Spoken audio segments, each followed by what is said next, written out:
മൊത്തം എന്താ ഒരു അവസ്ഥ കേരളത്തിൽ വയനാട് മൊത്തം? വയനാട് കംപ്ലീറ്റ് ഡൗൺ ആണ്. കാരണം വയനാടിനെ ഡിപ്പെൻഡ് ചെയ്യുന്നത് ടൂറിസം കൊണ്ടാണ്. ഇപ്പോൾ പിന്നെ ഒരു ക്ലാരിറ്റി വരുത്താൻ വേണ്ടിയിട്ടാണ് ഞാൻ സംസാരിക്കുന്നത്. കാരണം ഹോം സ്റ്റേ എന്താണ്, റിസോർട്ട് എന്താണെന്നുള്ള ക്ലാരിറ്റി ഉണ്ട്. കാരണം ഹോം സ്റ്റേ എന്ന് പറഞ്ഞാൽ നമ്മുടെ തന്നെ സ്വന്തം വീട്, അതിൽ തന്നെ മാക്സിമം 6 റൂം വരെ കൊടുക്കാൻ പറ്റുന്നതാണ് ഹോം സ്റ്റേ. അതിൽ ഹോസ്റ്റൽ താമസിക്കുകയും വേണം.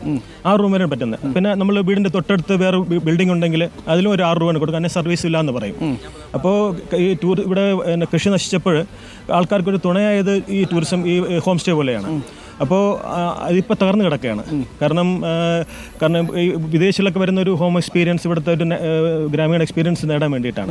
അപ്പോൾ അവർ കൂടുതലും പ്രിഫർ ചെയ്യുന്ന ഹോം സ്റ്റേ സെഗ്മെൻറ്റാണ്. പക്ഷേ അത് ഈ ഡെസ്റ്റിനേഷൻ സെൻ്ററുകൾ അടഞ്ഞു കിടക്കുമ്പോൾ അത് ബുദ്ധിമുട്ടാണ് പ്രവർത്തിക്കാൻ, അല്ലേ? തീർച്ചയായും അത് വളരെയധികം. ഇപ്പോൾ എത്ര ശതമാനം കുറഞ്ഞു നിങ്ങളുടെ ബുക്കിംഗ് ഒക്കെ? ബുക്കിംഗ് ഇപ്പോൾ 0% എന്ന് തന്നെ പറയാം. 0% അല്ലേ? ആരും തന്നെ വയനാട്ടിലേക്ക് വരുന്നില്ല എന്നുള്ളതാണ് സാഹചര്യം. കാരണം ഭീതിയുടെ മുൾമുനയിലാണ്. അപ്പോൾ നമുക്ക് ചെയ്യാൻ കഴിയുന്നത് വയനാട് സേഫ് ആണെന്നും ഇത്തരം ടൂറിസം കേന്ദ്രങ്ങൾ എത്രയും പെട്ടെന്ന് തുറന്ന് പ്രാവർത്തികമാക്കുക. എങ്കിൽ മാത്രമേ ആളുകൾ വരുന്നുള്ളൂ.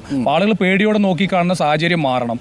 വയനാട് സേഫ് ആണെന്നും വയനാടിനെ ഇഷ്ടപ്പെടുന്ന ഒട്ടനവധി ആളുകളുണ്ട്. നമുക്കൊന്ന് റെസ്പോൺസിബിൾ ടൂറിസത്തിൽ ഏറ്റവും കൂടുതൽ ചെയ്യാൻ കഴിയുന്ന ഒരു പ്രദേശമാണ് വയനാട്. അതെ, അത് തീർച്ചയായിട്ടും വളരെ പ്രധാനപ്പെട്ട ഒരു കാര്യമാണ്. പ്രകൃതിയെ സംരക്ഷിച്ചു കൊണ്ട് തന്നെ ആവാസ വ്യവസ്ഥയ്ക്ക് തടസ്സമുണ്ടാക്കാത്ത രീതിയിൽ ഉള്ള റെസ്പോൺസിബിൾ ടൂറിസം തീർച്ചയായിട്ടും നടപ്പിലാവണം. കുറേയധികം മനുഷ്യരുടെ ജീവിത പ്രശ്നങ്ങളാണ് ഏതെങ്കിലും വൻകിട റിസോർട്ടുകളോ വൻകിട ഹോം സ്റ്റേകൾ നടത്തുന്നവർക്കോ വേണ്ടിയല്ല, പകരം സാധാരണക്കാരായ മനുഷ്യരെ സംബന്ധിച്ച് പ്രകൃതിയെ നഷ്ടപ്പെടുത്താതെ ഇവരൊക്കെ ഇവിടുത്തെ ടൂറിസം മേഖലയുമായി ബന്ധപ്പെട്ട് പ്രവർത്തിക്കുന്ന ടാക്സി ഡ്രൈവർമാരാണ്, ജീവിതത്തിൻ്റെ വളയം പിടിക്കുന്ന മനുഷ്യരാണ്, അല്ലേ?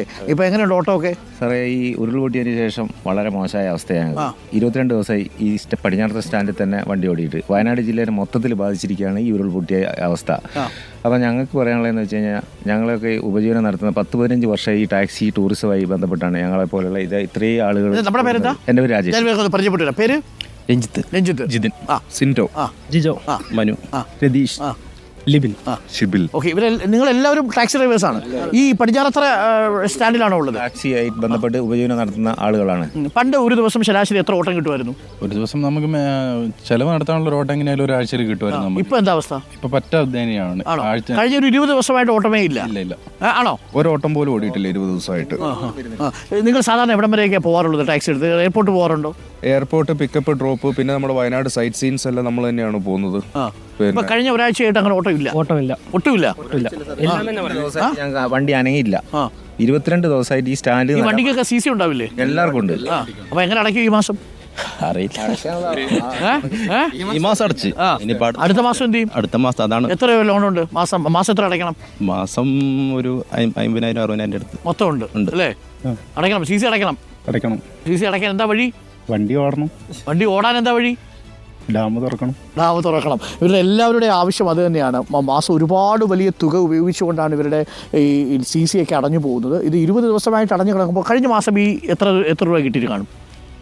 കഴിഞ്ഞ മാസം അതായത് ഇപ്പോൾ ഈ അടഞ്ഞു കിടന്നിട്ട് ഇല്ല, ഒന്നും കിട്ടിയിട്ടില്ല. ഇല്ല. ഈ ഡാം ഇല്ലെങ്കിൽ ആൾക്കാർ ഇങ്ങോട്ട് വരില്ലല്ലേ? കാരണം ഞങ്ങളെ വയനാടിന് ഏറ്റവും ഒരു പ്രധാനപ്പെട്ട ടൂറിസ്റ്റ് സ്പോട്ടാണ് ബാണാസുര സാഗർ ഡാം. സ്വാഭാവികമായിട്ടും ഇവിടെ വരുന്ന ആൾക്കാരാണ്.